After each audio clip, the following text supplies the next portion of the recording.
Imagine being able to outsmart the world's biggest casinos and pocket millions legally. Phil Ivey and Kelly did just that. They ventured into the game of Baccarat, the game of luck which usually favors the house, but they found a way to tilt the odds in his favor. Kelly, also known as Cheung Yin, was a prominent figure in the gambling world. Since her teenage years, she's been captivated by the excitement of gaming. At 15, she used a fake ID to enter casinos, later exploring various games on gambling cruises.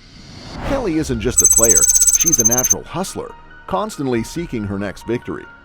Kelly, the gambling prodigy, isn't just a player, she's a cash machine, effortlessly draining casinos of their riches and filling her own pockets. Born into a rich family in northern China, her life was meant to be one of luxury and privilege. However, fate took a cruel turn when her father fell victim to China's Cultural Revolution.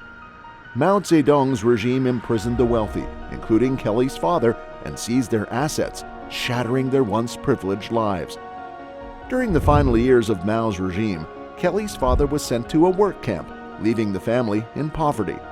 Kelly recalls her childhood struggles vividly, reminiscing about how they couldn't afford shoes and how her mother had to craft makeshift ones from cardboard.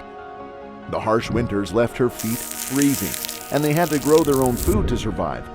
However, with Mao's passing and China's shift towards capitalism by establishing a successful wooden products factory, Kelly's life transformed as she enjoyed a privileged upbringing, attending school in Shanghai and Hong Kong, and being adorned in fine clothing.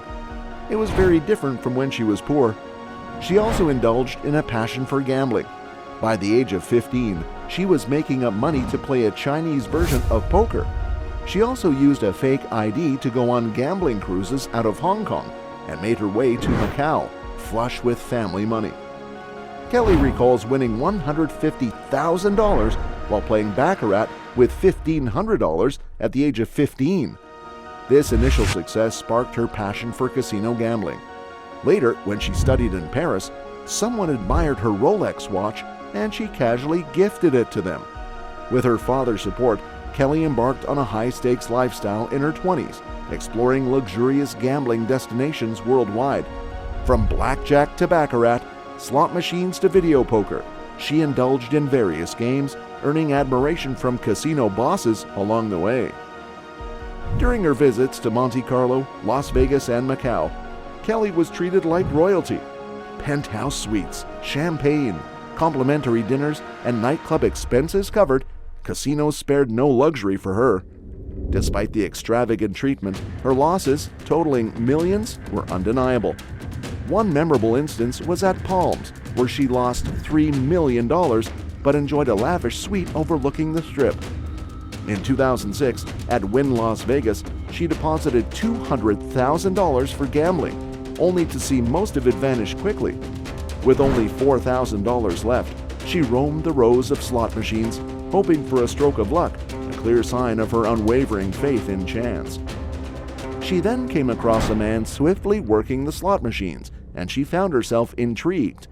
He played the dollar machines, and she thought that he must be a pro. She asked him to teach her, and he said that she was a pretty girl and he would teach her. This man, known as Stephen Black, is indeed a professional gambler. Once a successful car salesman, Black now mines edges in casinos for a living.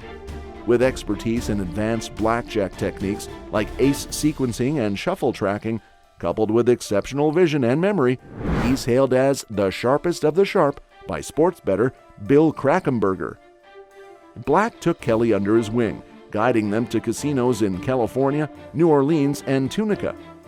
Despite her initial doubts, Kelly quickly picked up on their adventures, seeing them as valuable learning experiences. Reflecting on their success in Palm Springs, where they made $600,000 from a malfunctioning machine, Kelly remembers getting $1,200 from Stephen that day, mostly earning $20 per hour as part of her learning process. However, despite Black's efforts to teach her to play smarter, Kelly still struggled to shake off her old habits. One night at MGM Grand in Las Vegas, Kelly faced a risky situation when a friend borrowed $100,000 using her signature. Believing her friend would repay the debt, Kelly left for Paris for 6 months. However, upon returning, she was shocked to learn she was accused of not repaying a $93,000 marker, leading to a surprising encounter with law enforcement in Philadelphia. Kelly stayed in a tough jail for 21 days until her dad came and paid $104,000 to fix everything. She talks about how bad it was, with dogs looking for drugs at night and being put alone for not wearing dirty underwear. But she didn't let it stop her. When Stephen visited, she asked for $50 for food, but he said no, telling her not to eat so she wouldn't get sleepy. Instead, he gave her cards to practice counting. She practiced every day, determined to get better and beat MGM. Kelly's innovative approach to edge sorting in mini baccarat proved immensely lucrative.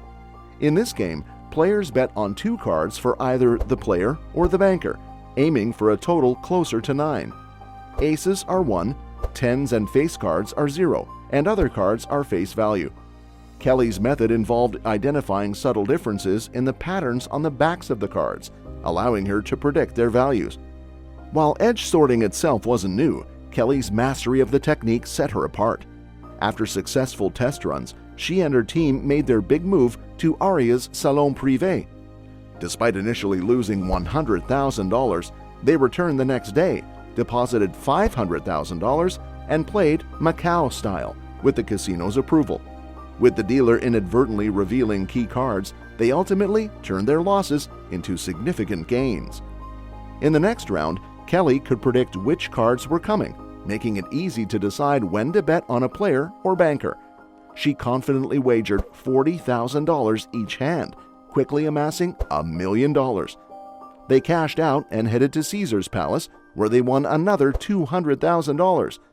Then they moved on to Treasure Island and Foxwoods, raking in hundreds of thousands more. Their impressive wins caught the attention of casino insiders, and word spread quickly.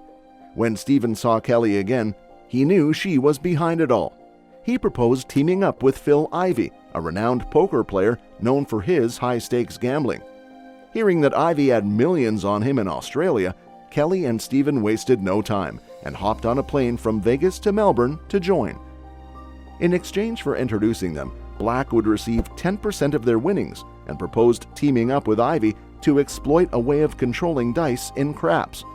After losing $3 million in just an hour, Stephen pleaded with Kelly to play baccarat so Ivey could win back the money. Despite initially losing another $500,000, Kelly studied the cards overnight and devised a technique for reading them. The next day, they not only recouped their losses, but won an additional $3 million. Ivey, now a believer, joined with Kelly and Stephen in traveling to casinos around the world. They established a routine of relaxation, partying, and intense gambling sessions, sometimes playing for 24 hours straight. Kelly's wild lifestyle earned her the nickname Baccarat Machine, as she became a pivotal figure in their high-stakes endeavors. Their luck took a bad turn during a London trip in August 2012. Ivey, hoping to recoup losses from a poker tournament, teamed up with Kelly at Crockford's Casino. In just 2 days, they raked in around $11 million. Kelly suggested stopping at $5 million, but Ivey wanted to push on. Initially, it seemed like the cash out was approved, but the money never arrived in Kelly's account. Ivey claimed he hadn't received it either. Eventually, Kelly realized Ivey was telling the truth. Crockford's refused to pay out, and legal battles ensued, including a lawsuit from Borgata in Atlantic City, where they'd won $9.6 million, but faced accusations of breaching their contract by playing at an advantage. The media attention has made Kelly a recognizable face, resulting in her ban from most Las Vegas casinos. Because of the restrictions, she wasn't able to even assist a friend who lost $6 million at once. Despite her expertise, she's limited to playing in downtown casinos due to their smaller limits. Kelly wasn't ready to give up, whether Ivey was in the picture or not. Even though she declined offers to advise casinos, she continued playing in Asia and taught others her tricks, which could have meant more players like her hitting the mini baccarat tables. As for her own plans, Kelly wanted to play more poker and maybe change her appearance a bit to stay under the radar. "I never wanted to be famous," she said. I was quiet and just wanted to beat the casinos. Now, what do you think? Do drop your thoughts in the comment section. If you like this content, make sure to like this video and subscribe to Swindle Stories for more such content. Make sure to hit that notification bell so you never miss any of our videos. Until next time, stay curious, and